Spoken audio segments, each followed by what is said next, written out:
Москвадагы мекендештер армрестлинг боюнча Москванын арстандары эл аралык турнирин өткөрүштү. Иш-чарага Кыргызстан, Орусия, Беларусь, Өзбекстан жана Франциядан келген спортчулар катышты. Уюштуруучулардын айтымында турнир 3 айда бир өтүп турат. Катышуучулардын көбү кесипкөй спортчулар эмес, студенттер, мигранттар.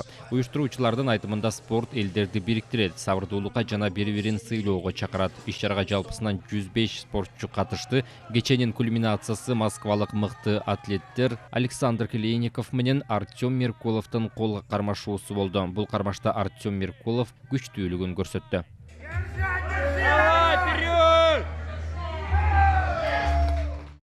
Спорт элеби же анын астында дагы бир идеологиялык бир маани маңызы барбы дегендей да.